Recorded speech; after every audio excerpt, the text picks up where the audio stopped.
오늘 요셉에 대해서 12번째 시간으로 우리가 함께 주님께서 주신 큰 은혜, 회복, 축복의 시간을 맞이하기 전에 주님께서 어떤 일들을 하시는지와 관련돼서 요셉의 형들의 입장을 중심으로 함께 살펴보고 싶습니다. 두 주 전에 생각나는 것이 우연이 아니다. 주님의 계획과 은혜가 있어서 그때 생각나는 것이 자기의 모습이고 실제 삶일 수 있다. 이런 말씀을 전하면서 첫 번째로는 야곱, 그리고 두 번째로는 요셉, 세 번째로는 요셉의 형들에게 그들이 고난이라는 흉년이라는 어려움이 있을 때 어떻게 대처하는지 드러나는 생각, 마음을 살펴보았더랬습니다. 그래서 지난주에 야곱이 자기의 삶에 포기하지 못했던 1% 베냐민을 내려놓는 일, 그게 베냐민을 내려놓고 나서야 하나님께서 그들에게 축복하시고자 하시고 회복하게 하시게 하는 그 일이 마침내 시작이 되는 그 일을 보았습니다. 오늘은 요셉의 형들에게도 하나님께서 화해와 회복과 하나님께서 저들의 마음을 완성으로 이끌어 가실 때, 열매로 이끌어 가실 때 꼭 필요한 과정을 오늘 그들의 말을 통해서 보게 하시는데, 이 형들의 마음을 통해서 우리가 좀 같이 살펴볼 수 있으면 좋겠습니다. 지난 2017년에 우연하게 신문에서 보게 됐는데, 저는 그냥 그전에는 피상적으로만 알고 있었지만 사채 이자가 정말 무섭구나 라는 것과 관련돼서 기사 하나를 본 적이 있었습니다. 당시에 20대 3명이 주위에 업소에서 일하는 여성분들, 어려운 사람들을 대상으로 무허가 대부업을 했는데 일주일 단위로 돈을 빌려주는 거였습니다. 그런데 기사 제목이 30만 원을 빌려주고 일주일에 50만 원을 받는다는 거였어요. 무슨 내용인가 기사 내용을 자세히 보니까 66% 정도 되더라고요. 이율이. 제가 이게 말이 되나 싶었습니다. 그리고 원래 우리나라에서 정해놓은 이율이 27.5%가 맥시멈입니다. 그 이상으로는 주지 않아도 된다라고 법으로 명시하고 있는데, 이 사람들이 어려운 사람들, 그리고 급하게 당장 돈이 필요한 사람들, 그런데 돈을 구할 수 있는 데가 전혀 없는 사람들, 이 사람들 대상으로 짧게 빌려주는 거예요. 일주일 단위로. 그런데 그렇게 빌려주다 보니까 그 66%의 이율을 가지고 1년 연 단위로 계산해 보니까 약 3,466% 정도 된다는 거예요. 예를 들면 이렇습니다. 만약에 제가 100만 원을 빌렸으면 1년 동안 그걸 갚지 않고 다 한꺼번에 갚는다고 했을 때 대략 3,600만 원을 갚아야 하는 거예요. 3,500에서 3,600만 원 정도를. 100만 원을 빌렸는데 원금이 100만 원인데 원금 포함해서 약 3,600만 원을 갚아야 하는 이런 말도 안 되는 상황이 있다. 그러면서 나라에서 정한 법을 다시 한번 이야기하기도 하고 안타까운 사연을 이렇게 전하는 것을 제가 그렇게 유심히 봤던 적이 있습니다. 사채이자가 무섭더라고요. 와, 이거 정말 조심하지 않으면, 그리고 아주 이것에 대해서 민감하게 생각하지 않으면 정말 어렵겠구나라고 내심 생각을 했지만, 저는 그것보다 오늘 더 무서운 이자에 대해서 배우고 우리가 함께 살펴보고 싶습니다. 죄와 관련된 거예요. 죄와 관련된 거. 사채 이자 늘어나는 것은 아무것도 아닙니다. 우리가 무신고했던 죄, 그 죄에 대한 결과를 마주하게 될 때는 사채 이자가 늘어나는 것은 비교할 수도 없을 정도의 엄청난 결과와 상황들 앞에 우리가 마주할 수밖에 없게 되는데, 오늘 요셉의 형들이 딱 그와 같습니다. 이 요셉의 형들에 대해서 먼저 배경부터 살펴보면, 오늘 배경은 창세기 33장, 34장에 걸쳐서 굉장히 긴 내용입니다. 요셉의 형들이 베냐민을 데리고 요셉에게로 다가왔습니다. 이때만 해도 요셉이 애굽의 이집트의 총리가 되었다는 사실도 모르고, 이집트의 총리가 다만 베냐민을 보자 했기 때문에 베냐민을 데리고 간 거였습니다.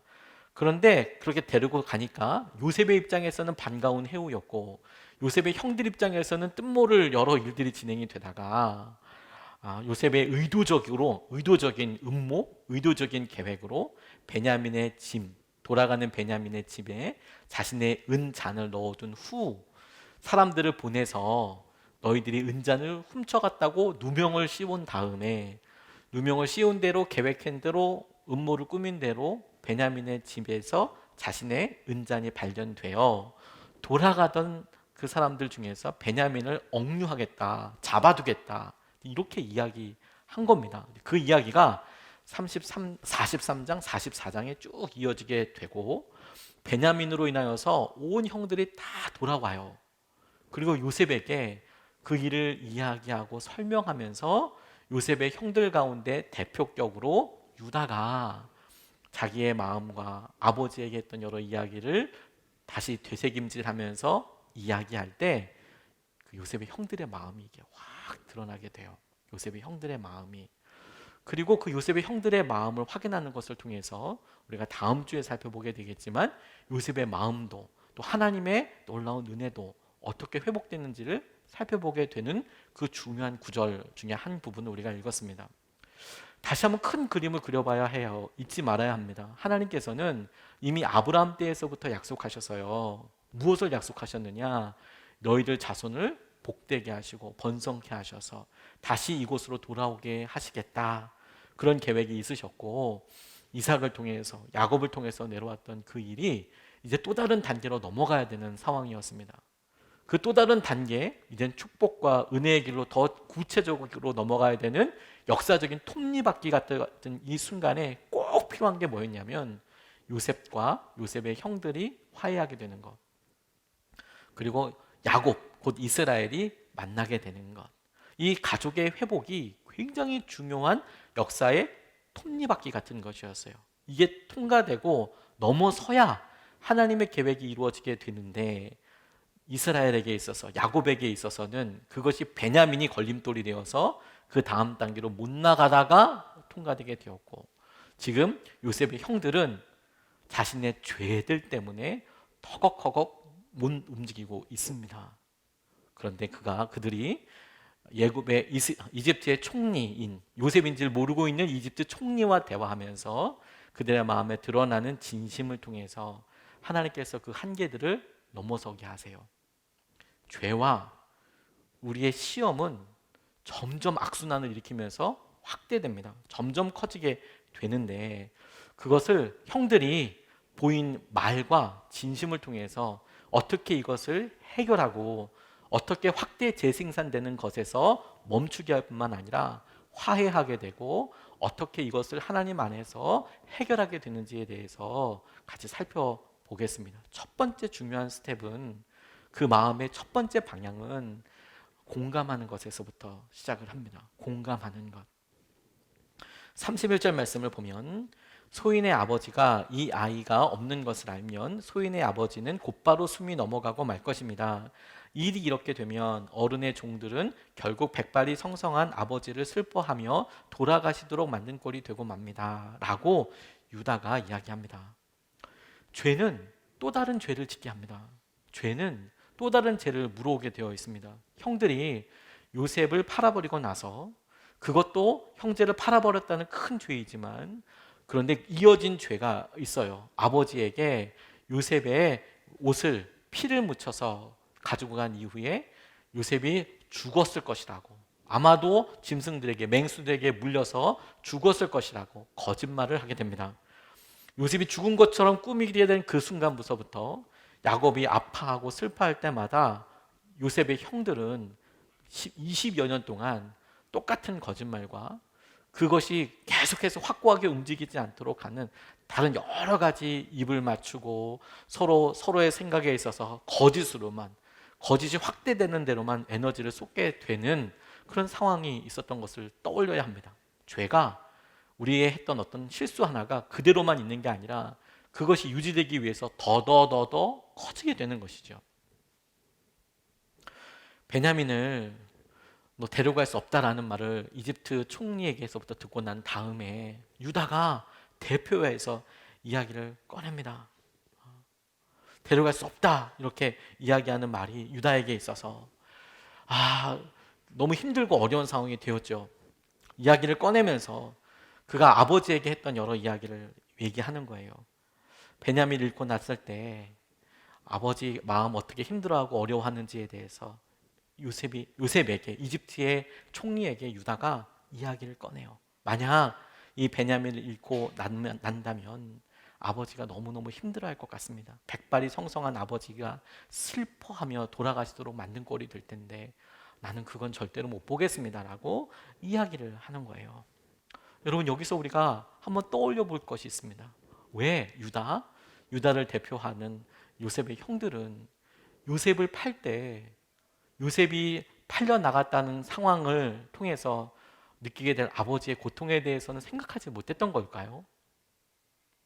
요셉을 다시는 만나지 못하게 되고, 그게 죽음이든 그것이 노예로 팔려가는 것이든, 요셉을 적어도 팔 때 유다를 포함한 요셉의 형들은 아버지가 어떤 마음을 가질지에 대해서 알지 못했습니다. 생각하지 못했어요. 그러니까 팔 수 있었습니다. 오히려 그 일을 할 때에는 자신들의 상황과 변명을 만들어내어서 피 묻은 옷, 우리가 알리바이라고 하잖아요. 완벽한 알리바이를 만들기 위해서 뭐 짐승을 잡기도 하고 피를 묻히기도 하고, 이런 거짓말을 하면서 자신들에게 다칠 수도 있는 의심, 어려움을 걱정하고 외면하는 데에만 중심을 두었던 사람들입니다. 그런데 그들이 이제는 오히려 아버지에게 베냐민을 대지 않아도 될 합법적인 이유가 있거든요. 이집트의 총리가 베냐민을 잡았다. 이건 적어도 불가항력적이기 때문에 아버지에게 가서 적어도 이집트의 총리가 그렇게 했다. 거짓말도 아니고 진짜인데도 오히려 그렇게 할 수 있을 때에 아버지의 아픔과 고통을 떠올리고는 이집트의 총리에게 간절히 부탁하는 거예요. 우리 아버지 돌아가실 수 있다고, 힘들어하실 수 있다고. 화해가 일어날 때 요셉의 형들은 이것이 어떻게 이어질지 몰랐습니다. 지금 요셉의 형들을 거의 20년 만에 만난 요셉이 아니라고 이야기하며 이집트의 총리로서 만나고 있을 때 형들이 변했을까? 어떤 마음일까? 분명히 살펴보고 있지 않겠습니까? 그런데 자기들은 지금 이게 어떻게 연결될지, 누구에게 받는지 전혀 모르는 상태에서 그냥 마음에 있는 이야기를 하는 거예요. 우리 아버지가 돌아가실 수 있겠다고. 아버지의 고통을 알고 아버지의 고통을 생각하는 말이 이들에게 있어서 커다란 화해와 화합이, 회복이 일어나게 되는 첫 번째 스텝이에요. 나도 힘들면 그 사람도 힘든 거죠. 부부가 한쪽이 힘들면 다른 사람 당연히 힘든 겁니다. 너 때문에 나는 힘들어, 나만 힘든 것 같아, 너는 너무 편한 것 같아, 이런 관계는 없습니다. 관계는 힘들면 반드시 나도 아프고 그 사람도 아프게 되어 있습니다. 어떻게든지 연관이 있게 됐거든요. 그걸 내가 못 느낄 뿐이죠. 못 느낀다고 생각하니까 이야기를 하지만 실제로는 그것을 공감하고 그렇구나 라고 인정하는 것에서부터 진정한 화해가 일어나는 겁니다. 관계도 배워야 한다. 관계도 연습이 필요합니다 라는 책에 이런 모녀의 이야기가 소개가 됩니다. 이 모녀 사이에 3년 동안이나 문자로만 이야기를 했대요. 3년 동안이나 같은 집에 사는데 10살 이후로는 스킨십을 한 기억이 없대요. 모녀 사이에. 그런데 여러분, 딸이 있으신 분들은 아시겠지만 어렸을 때부터 아이들이 자라면서 엄마가 딸에게는 친구이면서 언니이면서 그리고 진짜 어머니이면서 다양한 역할을 하고 정말 친밀하게 지내지 않습니까? 그리고 딸과 함께 뭐 못 가는 데가 없죠. 뭐 다 그와 같이 정말 친구처럼, 내가 언니처럼, 때로는 딸이 내 언니인 것처럼 그렇게 아주 살갑게 지내는데 10살 이후로는 엄마랑 딸이랑 스킨십도 없었다는 겁니다. 심지어 상담실에 이렇게 차를 타고 오는 30분 정도밖에 안 되는 시간인데도 딸은 버스 타고 오고 엄마는 택시 타고 오고 같이 있는 시간을 감당을 못해서 그랬다는 거예요. 그러니까 어느 정도 심각한지 아시겠죠. 그래서 상담사분이 물었답니다. 물으니까 딸이 쏟아내듯이 이런 이야기를 하는 거예요. 가슴이 터져버릴 것 같아서, 부모님께 받은 상처가 너무 많은데 터져버릴 것 같아서 관계를 정리하고 떠나고 싶다고. 자기가 다음 주에 영국으로 박사를 하기를 하러 가는데 가족관계가 이렇게 힘드니까 대인관계도 너무 힘들고 더 이상 상처받고 싶지 않아서 상담을 신청하게 됐다고. 그러니까 이제 상담사분이 물어봤대요. 마음 아픈 일들이 많으셨어요? 그러니까 막 쏟아내기를, 아버지가 너무 폭력적이었다고.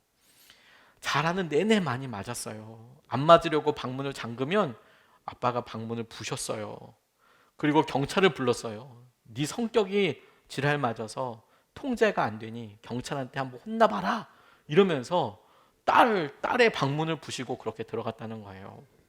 그때 이 딸이 제 편이 아무도 없었어요. 그리고 더 나쁜 건 엄마예요. 제 고통을 방관했어요. 무려 30년 동안이나. 아빠가 그렇게 하는데 엄마가 보고만 있었다고. 그러니까 엄마가 그 이야기를 듣고 너무 놀라서 눈물을 흘렸습니다. 부모님에 대한 감정을 단어로 표현할 수 있겠느냐고 상담사가 다시 딸에게 물어봤어요. 막 말이 막 엉키고 그간의 사연들을 한꺼번에 막 본물 터지듯이 이야기하려고 하니까 이게 잘 정리가 안 되잖아요. 그러니까 단어들이 쓰여져 있는 카드들을 쭉 이렇게 늘어놓고 이게 당신의 감정을 표현할 수 있는 단어 몇 가지만, 카드 몇 가지만 골라봐라. 그랬더니 딸이 한참을 바라보는 세 장의 카드를 골랐대요. 아버지에 대한 감정은 위협, 그리고 고통, 아버지에 대해서. 엄마에 대한 감정은 배신감이었대. 배신감. 아버지는 나를 위협하고 고통을 주는 존재예요. 화해의 가능성은 없어요. 엄마는 나를 한 번도 보호해주지 않았으니까 배신감이 들어요. 이렇게 이야기하더랍니다. 엄마에게도 이 상담사 선생님이 딸에 대한 감정을 한번 카드로 한번 골라보라고, 그 단어를 한번 골라보라고 했더니 엄마가 두 가지 카드를 받았는데 하나는 미안함, 하나는 죄책감. 딸에 대해서 너무 미안하고 내 책임이다 이런 생각이 들고. 그러니까 딸이 가슴을 움켜잡고 울기 시작하더래요. 이번에는 욕구 카드, 어떤 소원, 어떤 마음, 어떤 일이 이루어졌으면 좋겠냐, 이런 것을 생각하는 어떤 감정이 있다면 그 카드를 한번 골라봐라 이렇게 했더니 딸이 이번에는 형벌, 그리고 공감, 아빠에 대해서는, 그리고 엄마는 화해 이렇게 골랐다는 거예요. 엄마는 화해. 이 딸이 아버지는 벌을 받았으면 좋겠다고, 엄마는 그러면서 말을 제대로 못하는 거예요. 엄마는 말하기 싫다고. 그러니까 엄마가 어렵게 말문을 열면서 용서해줘. 깜짝 놀랐어. 네 마음이 이런 줄 몰랐어. 엄마도 아버지의 불같은 성격이 무서웠어. 늦었지만 지금이라도 네 편이 되어줄게. 네 마음을 공감해줄게. 엄마가 노력할게. 그리고 둘이 펑펑 울기 시작했다면, 펑펑. 미안해. 난 네 마음이 그런 줄 몰랐어. 네 마음이 그런 줄 몰라서 그랬어. 20년 만에 끌어안고 통곡을 하는 그런 이야기를 이렇게 살펴놓았더라고요. 감정이 누군가의 실수로 인하여서, 그게 얼마나 작은 실수였던 언제 있었던지 간에 해결되지 않은 죄, 해결되지 않은 이런 실수들은 확대 재생산이 됩니다. 감정의 골로, 그리고 용서할 수 없음으로, 때로는 서러움으로, 때로는 섭섭함으로, 때로는 분노로 우리 가운데 이렇게 남아 있어요. 근데 그것을 가만히 냅두면 없어지는 게 아니에요. 그 해결과 화해의 그 첫 번째 단추는, 첫 번째 걸음은 저 사람도 아프구나. 그래, 힘들 거야. 야곱에게 끊임없이 거짓말을 할 수밖에 없었던 유다와 요셉의 형들이 이제 마지막 하나님께서 대화해를 위한 장으로 이렇게 이끌어 가실 때 그 마음에 다루심을 받는 그 장에 제일 중요한 첫 번째 그들이 반응했던 것이 무엇이냐면, 우리 아버지 너무 아플 것 같아요. 공감하는 거였어요. 우리 아버지가 너무 아플 것 같다고. 죄와 시험의 악순환은 공감 앞에서 힘과 방향을 잃어버리게 됩니다. 우리가 공감하는 것으로, 우리가 힘들 사람들에 대해서 생각하는 것으로. 그리고 여러분, 우리가 공감한 그 일에 대하여 이 일을 실제적으로 끊어내고 죄와 이 시험의 악순환이 끊어지게 되는 힘은, 이 일에 대해서 내가 책임지겠습니다. 이것을 내가 대신하겠습니다. 라는 마음이 그런 능력이 되고 주님께서 보여주신 은혜의 통로로 쓰임받게 돼요. 32절에서 33절까지 말씀을 보면, 어른의 종인 제가 소인의 아버지에게 그 아이를 안전하게 다시 데리고 오겠다는 책임을 지고 나섰습니다. 만일 이 아이를 아버지에게 다시 데리고 돌아가지 못하면 소인이 아버지 앞에서 평생 그 죄를 달게 받겠다고 다짐하고 왔습니다. 그러니 저 아이 대신에 소인을 주인 어른의 종으로 삼아 여기에 머물러 있게 해 주십시오. 저 아이는 그의 형들과 함께 돌려보내 주시기를 바랍니다. 라고 이야기합니다. 유다가 이어서 아버지와의 약속을 요셉에게, 아니 이집트의 총리에게 이야기합니다. 아직 유다는 이집트의 총리가 누군지를 모르니까요. 이집트의 총리에게 전합니다. 자신이 대신 책임을 지겠다고 그렇게 이야기해요. 그래서 평생 그 죄를 달게 받겠다고 그렇게 이야기를 합니다. 내가 종이 되겠다고 이야기해요. 그리고는 자신이 대신에 종이 되겠다고 이야기하면서 베냐민과 형들은 보내달라고 이야기합니다. 죄와 시험의 악순환은 책임지려고 하는 사람, 그것을 대신하겠다고 하는 사람 앞에서 힘을 잃어버려요. 왜냐하면 이것은 죄의 속성과도 관련이 있기 때문에 그렇습니다. 죄가 이 땅에 처음으로 등장할 때, 그 처음 등장할 때부터 죄의 중요한 특성 한 가지를 발견하게 됩니다. 성경에 등장하는 최초의 범죄가 있었던 장면을 살펴보면 하나님께서 먹지 말라고 이야기했던 선과 악을 알게 하는 나무의 열매, 실과를 먹지 말아라 이런 명령을 하셨는데 이것을 아담과 하와가 따먹죠.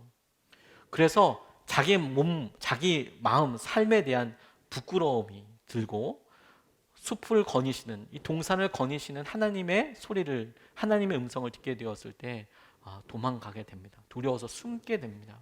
그 모든 일을 아시고 하나님께서 아담에게 물어보세요. 누가 너에게 알려주었느냐? 근데 그때 아담이 이렇게 이야기합니다. 하나님께서 만나게 해주신, 하나님께서 보내주게 해주신 여자가 내게 이것을 주어서 내가 먹었습니다 라고 이야기합니다. 하와에게도 물어봐요. 하와는 뱀이 나를 유혹해서 꼬셔서 내가 이것을 먹었습니다라고 이야기합니다. 죄의 가장 커다란 속성, 그 처음서부터 나타나는 원형에 가까운 속성, 특성이 뭐냐면 책임 전가예요. 내 탓이 아니라고 얘기하는 거예요. 내가 이렇게 한 일은, 내가 이렇게 행한 것은 나 때문이 아닌 거예요. 이건 아내 때문이고 이건 뱀 때문이에요. 이건 내 상황이 어려운 거고 이건 내가 이렇게 된 것은 우리 부모님 때문이고 내가 상황이 이렇게 만났기 때문이고 탓을 돌리면서 살아가게 되죠. 그게 죄의 특성이에요. 원래 죄의 본질에 가깝습니다. 자기가 한 행동에 대해서 자기가 직면하려고 하지 않아요. 우리가 끊임없이 다른 사람의 탓과 책임만 물으려고 한다면 우리도 우리 스스로 조심스럽게 물어봐야 합니다. 우리가 죄인이든 아니든, 우리가 의인이든 아니든 간에 우리가 여전히 우리 삶에 우리에게 일어난 안타까운 일들에 대해서 이건 남편 탓이고 이건 아내가 그렇게 했기 때문이고 이건 가난하기 때문이고 우리가 전에 이런 실수를 했기 때문이고 여기 이사 왔기 때문이고 그때 뭔가 내가 큰 상처가 있었기 때문이라고 이야기한다면 그 원인이 실제로 그럴 수 있을지는 몰라도 적어도 우리가 이렇게는 생각할 수 있습니다. 확실하게 이런 탓하는 마음, 책임을 전가하려고 하는 것은 죄의 영향력과 관련이 있다라고 생각을 해야 한다는 거예요. 죄인이다 아니다의 차원이 아니라 내가 한 일에 대하여, 내 삶에 대해서 우리가 한번 질문해 봐야 하는 것이죠. 오히려 주님은 우리에게 전혀 다른 것을 보여주셨어요. 주님은 당신 책임이라고 이야기하셨거든요. 이것이 내 책임이다. 내가 책임지겠다라고 주님은 우리에게 그렇게 보여주셨는데 그분의 모습 때문에, 주님이 지신 그런 결단 때문에 죄가 그분 한 분으로 더 이상 확산되지 않고 오히려 해결되는 놀라운 은혜를 우리가 경험했지 않습니까? 주님이 우리를 위해서 보여준 십자가가 바로 그것입니다. 우리가 왜 약한지, 왜 무너지는지 쉽게, 왜 우리는 이렇게 쉽게 성을 내고 미워하는지, 왜 섭섭함이 쉽게 가시지 않는지, 왜 사람들에 대해서 끊임없이 우리 마음속에 비교하게 되고 열등감이 생기고 자책감이 생기고 뭘 더 가졌다는 것 때문에, 어디에 산다는 것 때문에, 어디를 다닌다는 것 때문에 왜 우리 마음속에 끊임없이 일어나는 이런 비정상적인 감정들이 막 있게 되고 잠도 안 올 만큼 힘든가? 누가 우리에게 물어본다면 우리는 너무 쉽게, 너무 자연스럽게 우리가 가난하게 자랐기 때문이라고, 나 때문이 아니라 가난하게 자랐기 때문이라고, 우리 아버지가 그랬기 때문이라고, 우리 어머니가 내게 그런 걸 주지 않았기 때문이라고, 내가 사기를 당했기 때문이라고, 지금은 코로나 시기고 지금 어려운 상황이기 때문에 그렇다고, 내가 그때 실수해서 그렇기 때문이라고 수많은 이유를 막 댑니다. 마치 나는 그것과 상관없는 것처럼 그렇게 이야기를 하는데 주님은 그렇게 연약한 변명쟁이 같은 우리를 위해서 변명하지 않으시고 당신 때문이라고 그냥 수긍하시고 인정하셨어요. 예수님 당시에 로마 사람들에게 이렇게 핍박받는 것, 이렇게 군중들이 소요하는 것, 이런 소요 때문에 나라가 전복될 수 있겠다라고 막 스스로 막 위협하고 작은 것을 크게 부풀려서 침소봉대하면서 이 모든 책임이 예수 너 때문이라고 그렇게 이야기할 때 예수님은 아무 말씀 안 하셨어요. 그리고 그 침묵이 말하는 것은 의미는 너무 명확했습니다. 그렇다였어요. Yes, 너희들의 말대로 정말 그렇다. 우리가 왜 연약하냐? 왜 우리가 화를 잘 내는 거? 하나님, 내게 화 잘 내는 건 하나님 때문입니다. 하나님, 내가 이렇게 가난한 건 하나님 때문입니다. 우리가 이런 말도 안 되는 기도를 하고 말도 안 되는 따짐을 주님 앞에 올려드리는데 주님은 너무 이상하게도 아니라고 얘기하지 않으시고 십자가를 통해서 그렇다라고 말씀하시는 거예요. 주님은 단 한 번도 우리의 생각과 우리의 합리적인 판단으로는 내가 지금 이렇게 연약하고 완악하고 심지어 내가 이렇게 힘들고 이런 죄인의 모습으로 살아가는 것이 하나님과는 전혀 상관없어 보임에도 불구하고 내가 이런 죄인됨이 하나님께서는 하나님 당신 때문이었다고 외면하지 않고 이야기를 하세요. 그리고 그 연약한 모습을 십자가에서 그렇다라고 말씀해 주셨어요. 근데 여러분, 우리가 솔직하게 한번 생각해 봐야 합니다. 우리의 열등감과 음란함, 시기와 질투가 이게 주님 때문입니까? 그건 우리 때문이잖아요. 우리 자신의 욕심과 우리 자신의 실수와 우리가 그렇게 하고 싶었기 때문에 심지어 너무 미웠기 때문에 그렇게 한 것 아닙니까? 근데 주님은 그게 당신 때문이라고 이야기하고 계세요. 그렇게 드러내시고 십자가에서 긍정하셨어요. 당신 때문이라고. 그리고 대속해서 십자가를 지셨어요. 그게 십자가의 의미입니다. 주님은 우리의 죄가 주님 때문이라고 이야기하셨어요. 그리고 그 주님 때문이라는 그런 누명과 억울함을 주님은 그냥 받으셨어요. 주님 이렇게 사는 게 다 주님 탓이에요. 철없이 그렇게 말씀드렸더니 주님은 부인은 안 하시고 당신 탓이라고 이야기하시는 거예요. 아이가 사고를 쳐서 사람을 때려서 교무실에 찾아가면 아이는 여전히 성이 풀리지 않아서 씩씩거리고 있어도 그 아들 앞에 엄마는 선생님들 앞에 무릎 꿇고 잘못했다고, 자기 잘못이라고, 이건 내 잘못이라고. 아니, 애를 팬 것은 자기 아들인데 왜 자기 책임입니까? 왜 엄마 책임이에요? 근데 엄마는 그 아들을 향하여서 이야기할 때 저놈이 원래 저런 놈이라고 이야기하자. 이건 내 탓이라고. 내가 함께 해주지 못했고 내가 이것을 더 살피지 못했고 그렇게 이야기해요. 누구 탓이냐 누구 때문이냐가 아니라 그걸 통해서 우리가 알 수 있어요. 사랑하는구나. 엄마가 아들을 사랑하는구나. 베냐민과 얼마나 친하냐 유다가, 혹은 유다가 아버지의 말씀을 얼마나 두려워하느냐를 넘어서 유다 스스로 이것이 지금 내가 책임져야 될 문제라고 이야기하고 있는 겁니다. 내가 책임지겠다고 이야기하고 있는 거예요. 이건 내 책임이야 라고. 그런데 놀라운 것은 그렇게 고백하는 순간 유다가 요셉이 팔려갈 때 무슨 말을, 어떤 행동을 했는지는 모르겠지만 그의 실수와 죄를 넘어설 만큼 큰 마음의 변화가 요셉에게 있었다는 점을 우리가 주목해야 해요. 유다가 베냐민을 놓고 내가 대신 잡혀 있겠다고, 이건 내 책임이라고 이야기할 때, 아니 음모로 억울하지 않습니까? 이 모든 일을 꾸민 것은 요셉이고 요셉은 이 원인도 자기가 알고 있어요. 은자는 자기가 숨겼거든요. 자기가 명령해서. 그래서 억지로 거리 걸어서 데리고 온 거거든요. 그런데 그런 모든 일에 대해서 자기가 아니라고 부인하고 뭐 따지고 뭐 전쟁이라 할 듯이 막 그렇게 억울하다고 막 그렇게 얘기하는 게 아니라 내가 잡혀 있겠다고, 이건 내 책임이라고 하는 그때 요셉의 마음과 심정이 어느 순간에서는 뚝 하고 상황이 변화되는 큰 변환점이 되었다는 거예요. 내 책임이라고, 내 책임이라고. 세상에 잘못이 참 많죠. 잘못하는 교회들도 마음 아프지만 많습니다. 그리고 너무 부끄럽고 죄송하지만 잘못하는 사역자들도 많이 있습니다. 그런데 여러분, 저는 이 말씀 준비하면서 이렇게 떠올려 봤어요. 어느 순간에 이렇게 된 것이 누구 때문이냐라고 질문하면 다양한 설명들이 있겠다고 싶어요. 그런데 안타까운 것, 제가 말씀을 묵상하면서 안타까운 것은 세상이 이렇게 된 것이 누구 때문이냐? 교회가 잘못되는 것이 누구 때문이냐? 네가 그렇게 살아가는 거 누구 때문이냐고 이야기할 때 너무 안타까운 것은 이것이 우리 때문입니다라고 이야기하는 교회가 없는 것이 안타까움이구나. 세상이 아픈 것이 교회 때문입니다. 우리 때문입니다, 주님.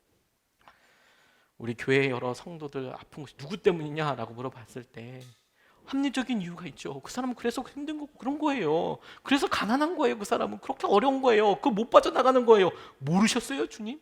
이게 아니라 지금 저 때문입니다. 우리 때문입니다.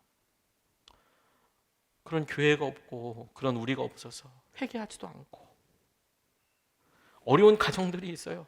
이럴 때 남편이 아내가 이건 나 때문이라고, 우리 아이가 이런 것은 엄마도 아빠도 이건 나 때문이라고, 내가 책임져야 될 일이라고, 그게 아니고 이건 너 때문이라고, 당신이 직장을 안 다니던가, 당신 시간을 좀 내든가, 당신이 아무리 힘들어도 뭔가 했었으면 되지 않았을 거냐고, 이건 너 때문이라고 이야기하는 그 순간부터 아무런 접합점이 없는 거죠. 그러니까 그냥 그대로 있는 거죠. 근데 합리적으로 볼 때 확실히 교회는 책임이 없을 수도 있고요. 저와 여러분들은 어떤 일들에 대해서 연관 자체가 없을 수도 있습니다. 당연하지요. 우리 자신은 아무런 관련이 없다고 느껴지는 일들이 거의 대부분일 겁니다. 그런데 그런 우리를 보고 떳떳하고 우리는 그런 사람들과 다르다고 이렇게 이야기할 수 있는 우리를 보고 주님은 적어도 네 탓이다 이렇게 얘기는 안 하셔도 사랑이 없다고 하시는 것에 대해서 아무런 변명도 할 수 없을 거예요. 적어도 사랑이 없구나.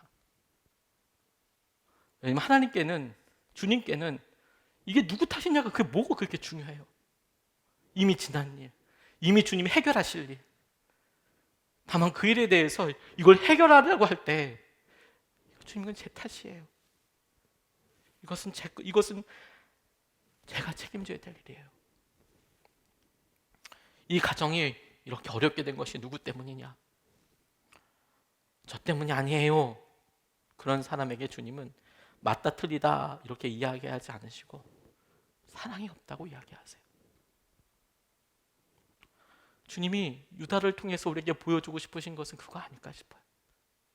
너무 투박한 사랑의 표현이고 말로는 사랑한다고 이야기하진 않지만, 내가 아버지 20년 동안 동생 때문에 거짓말하고 그러면서 마음 아프게 해드렸고, 그 아버지의 마음속에 있었던 요셉 너무 시기 나고 질투나고, 여전히 남아있는 베냐민 요셉만큼 미워할 수 있어도 그래도 내가 투박하고 힘들어도 내 책임이라고, 내가 그거 아파서 나 때문이라고 이야기하는 그 모습을 하나님은 사랑이라고 여겨주세요.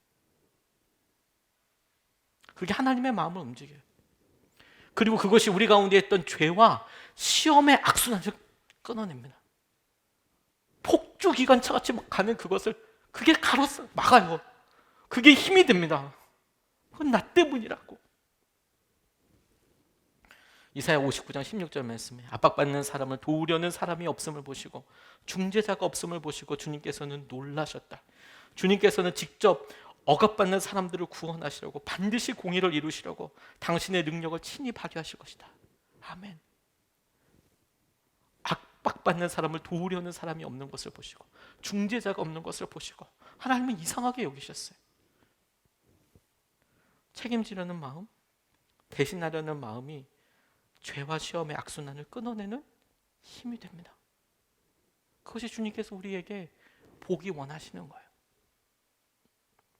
그리고 이 일의 시점, 그리고 이 일이 실제로 그렇게 능력이 되게 하는 계기, 그것이 실제로 능력으로 작용하는 것은 그것을 뒤로 미루지 않고 지금 하는 것에 달려 있어요.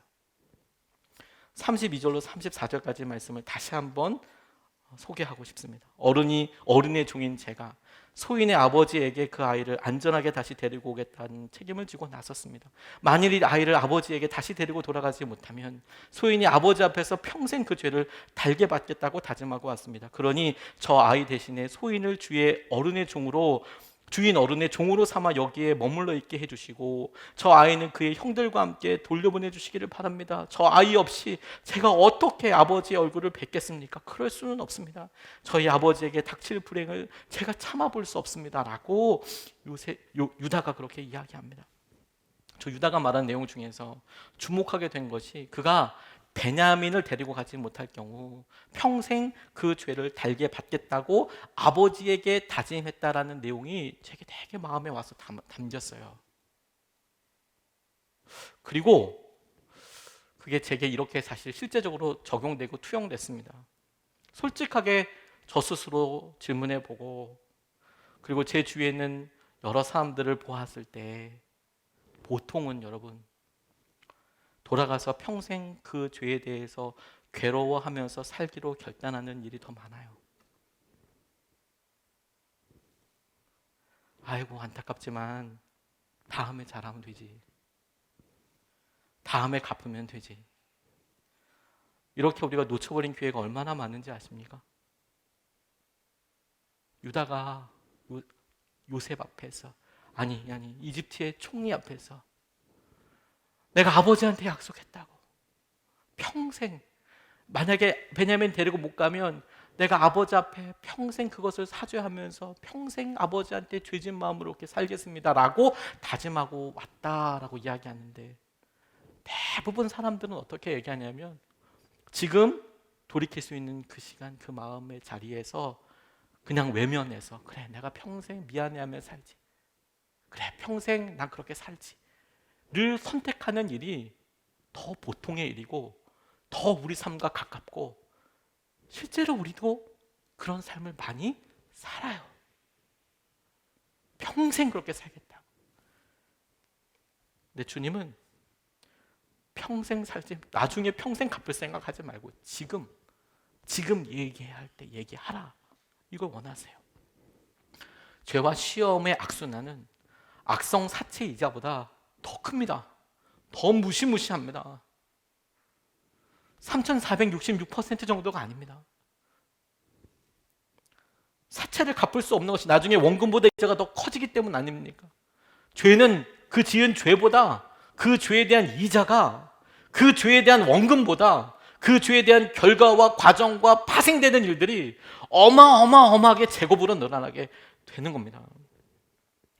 시작을 가만히 생각해 보세요. 요셉에게 꿈 이야기를 들었을 때 형들이 그거 인정해 주지는 못할 망정 더 미워하지는 않았어야 합니다. 그냥 저 녀석은 맨날 그래. 그냥 엄마가 없어서 그런가 보지 친엄마가. 이렇게만 생각했어도 그렇게 마음만 고쳐 먹었어도 이런 일이 안 일어났어요. 그때 마음만 고쳐 먹었으면. 아버지의 심부름으로 요셉이 도단까지 왔을 때 꿈꾸는 녀석이 온다 이렇게 말하는 것을 자기들끼리 이렇게 말하고 그냥 자기들끼리 말할 수 있죠. 말하고 동생과 마주쳤을 때 그저 동생을 대하기만 하면 되는 일이었어요. 동생을 동생처럼 대하기만 하면 되는 일이었어요. 어려운 일이 아니고 원수를 동생처럼 대하라는 게 아니고 자기 실제 동생인 동생을 그에 대해서 어떤 생각을 갖고 있을지는 몰라도 동생처럼만 대했어도 팔아버리지는 않았을 거예요. 어려운 일이 아니었어요. 동생을 동생처럼만 대하면 되는 일이었어요. 죽이려는 목적을 가지고 있었는지 혼내주려고 하는 목적이 있었는지는 나타나 있지 않지만 요셉을 구덩이에 밀어 넣었을 때 이스마엘 상인들에게 팔지 않고 그저 내가 너 버릇 고쳐주려고 그랬어. 이거 장난이었어. 그렇게만 얘기했어도 회복됐어요. 그렇게만 얘기했어도 형들이 아무리 독한 말을 했어도 그렇게만 얘기했어도 요셉이 이집트로 팔려가지는 않았어요. 처음에 결단하고 처음에 시작할 수 있는 것은 작은 마음이었다니까요. 내가 오늘도 듣는 그런 불편한 말에 대해서 그래 동생인데 뭐 어떡해. 내가 오늘도 만나는 불편한 만남에 대해서 동생을 동생처럼 대하고 그런 정도였어요. 그리고 심지어 내가 실수를 하고 악한 일에 살짝 빠졌더라도 그때 그 순간에 깨달아서 내가 미안하다고 내 어리석음이었다고 내가 내 실수를 인정하고 내 어리석음을 인정하고 미안하다고 혹은 나 이거 농담이라고, 장난친 거 알지라고만 얘기했어도 간단한 일이었어요. 간단히 끝날 수 있는 일이 나중에 생각해 보면 그 죄의 씨앗 하나가 그냥 떨어졌을 뿐인데, 그게 20년 지나고 났을 때는 자기의 생명으로 바꿔야 할 만큼 어마어마한 일로 다가오게 됐어요. 마음 하나 바꾸지 못한 게, 이게 생명 걸어야 될 일, 온 가족의 생명을 좌지우지할 될 그런 일이 되었어요. 요셉의 형들 얼마나 괴로운 삶을 살았는지 몰라요. 20년 동안 그 아버지는 어떤 삶을 살았는지 모릅니다. 유다가 단순히 아버지에게 가서 이집트의 총리가 베냐민을 억류했다고 말하고 평생을 떠올리며 후회하며 그때 데려가지 말 걸 그랬다고, 그때 아버지 말을 들었으면 좋았을 텐데, 이렇게 살아가게 되는 것이 지금 우리의 모습 아닙니까? 그때 그렇게 하지 못하고 후회하고 그렇게 하지 말았어야 했다고.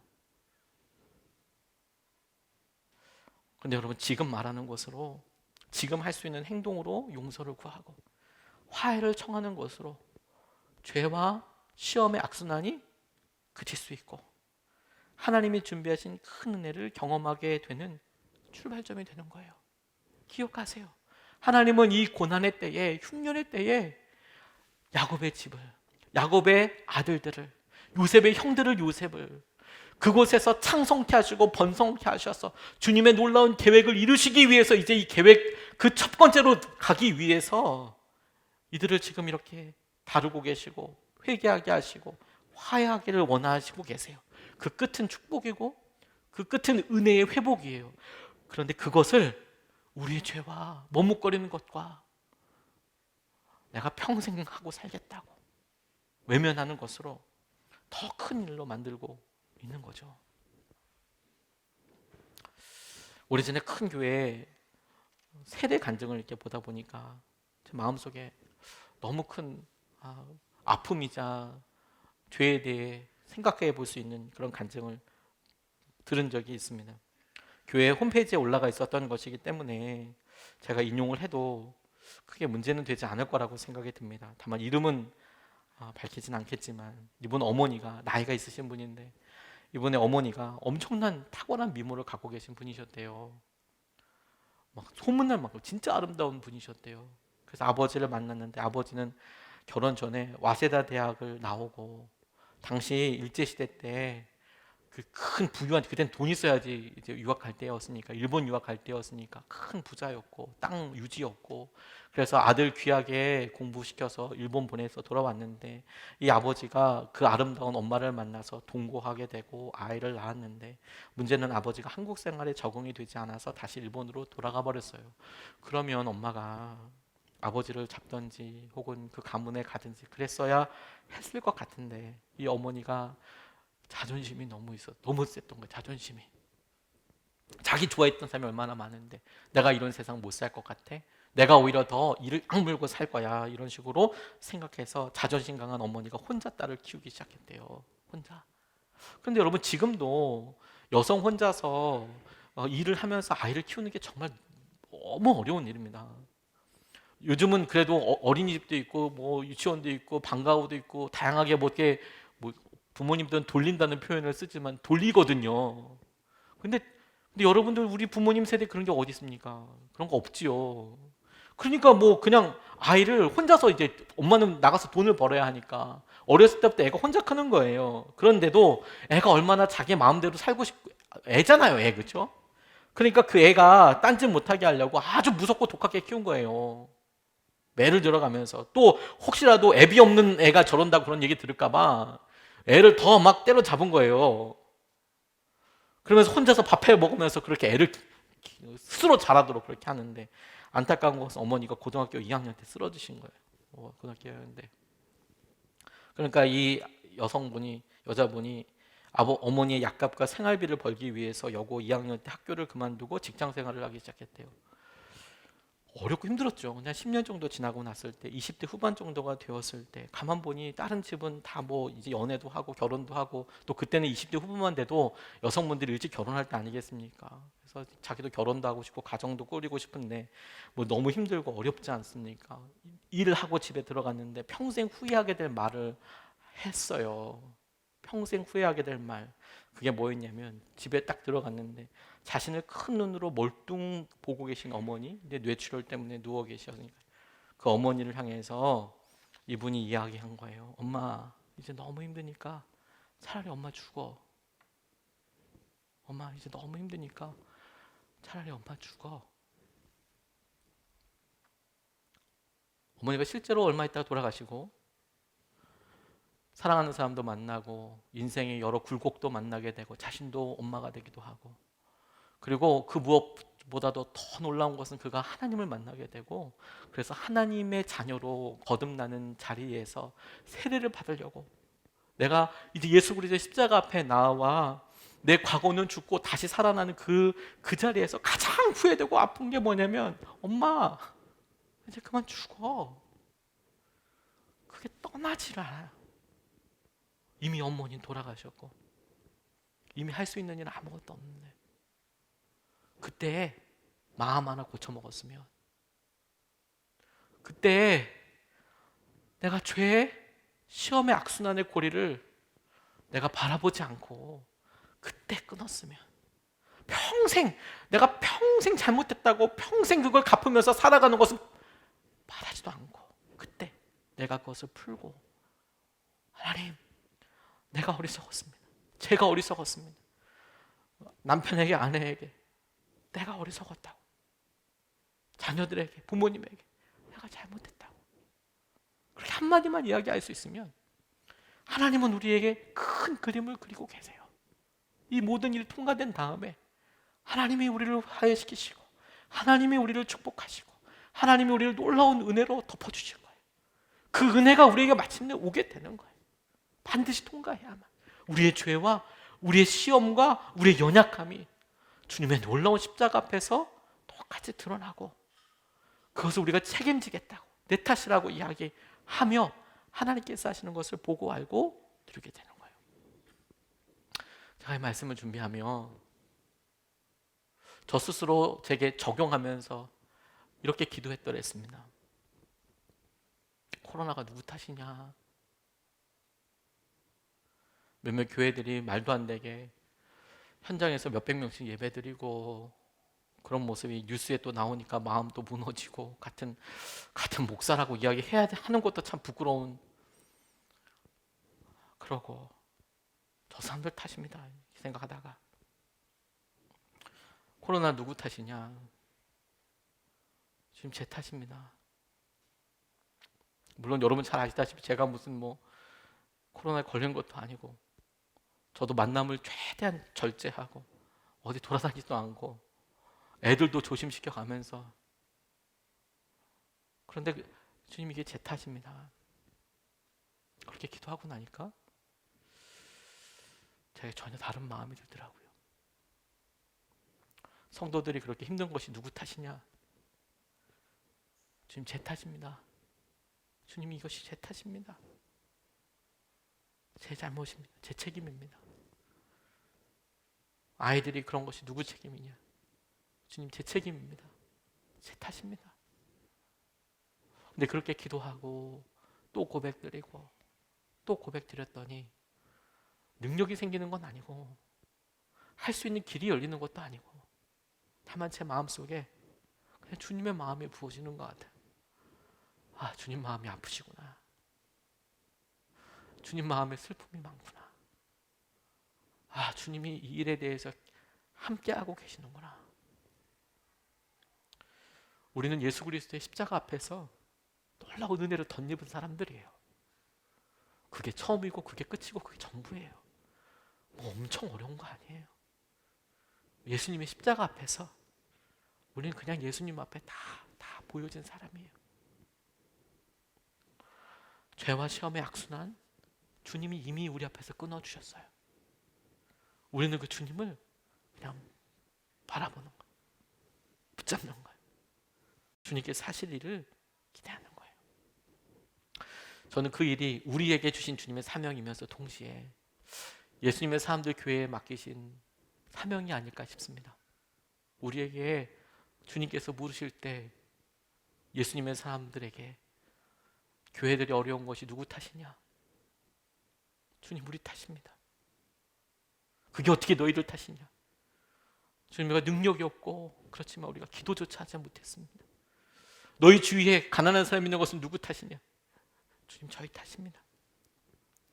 주님이 저희들에게 능력이 있어 보라고 이야기하진 않으셨지만 기도조차 하지 않고 뭔가 하지 않고 있는 것이 저희 탓입니다. 이 사회가 이런 것은 누구 탓이냐? 주님, 우리 탓입니다. 근데 주님이 우리에게 그렇게 물으실 수 있는 이유는 이미 십자가에서 주님께서 우리에게 보여주셨어요. 그 모든 것이 당신 탓이라고. 당신께서 이것을 책임지시겠다고, 해결하셨다고. 그 놀라운 영적인 자유함이 저와 여러분들의 사명의 길에, 우리 교회의 길에 놀랍게 있게 되기를 주님의 이름으로 축복합니다. 찬양하고 같이 기도하고 싶습니다. 우리를 교회되게 하신 이유, 우리의 소원이 있다면 주님이 다시 오실 때까지 우리가 주의 십자가 사랑을 가지고 교회를 사랑하고 주님의 교회를 향하여서 우리가 함께 나아가는 것이라고 저는 믿습니다. 주님, 우리 교회를 이렇게 세우신 것, 교회를 개척하면서 하나님, 우리나라의 교회가 정말 수만 개가 있는데 그 가운데 교회 하나가 왜 서야 할까요? 라고 수십 번 물으면서, 수백 번, 수천 번 물으면서, 그럼에도 불구하고 예수님의 사람들 교회가 필요한다면, 제가 주님 앞에 기도하면서 개척을 해야 되는 이유, 새로운 교회가 있어야 될 이유가 있다면 주님의 마음에 합한, 아직까지 한 번도 하나님께서 하실 일들에 대해서 반응하지 못한 일에 대해서 하나님이 정말 우리에게 주실 일들에 대해 꿈꾸고 기대하는 교회가 하나쯤은 있어야 되지 않을까? 다른 교회들이 그렇지 않다는 게 아니라 내게 능력은 없고 우리에게 힘은 없어도, 돈도 없고 아무것도 없어도 그래도 주님 모시기에 주님의 능력 하나 믿고 바보처럼 그거 한번 해볼 수 있는 교회가 하나 정도 더 있으면 주님께 너무 기쁘지 않을까? 저 그런 생각을 했더랬어요. 교회를 개척할 때 이렇게 많은 교회들이 있는데, 큰 교회 이렇게 많고 좋은 교회 이렇게 많은데 주님께, 주님이 마음 놓고 이야기할 수 있는 교회가 하나라도 있으면 정말 좋지 않을까? 하나님께 그러면 정말 기쁨이 되지 않을까? 4년을 맞이해서 그런 교회가 되었는지 우리는 아직 대답할 수 없지만, 우리가 4년, 5년을 지나면서 주님을 더 사랑하게 되고, 우리가 세상을 사랑하고 이런 것까지는 대답을 못하더라도 우리 속회에서 우리가 알고 지내는 권사님, 집사님이 아프다고 힘들다고 할 때마다 하나님 아프다고 이야기할 수 있는 사람이 됐다면 그런 교회 하나 정도 필요하지 않을까요? 우리가 우리 교회를 주님께서 세우신 대로 그런 교회가 되게 해달라고 다시 기도하는 마음으로 찬양하고 주 앞에 찬양한 다음에 기도하겠습니다.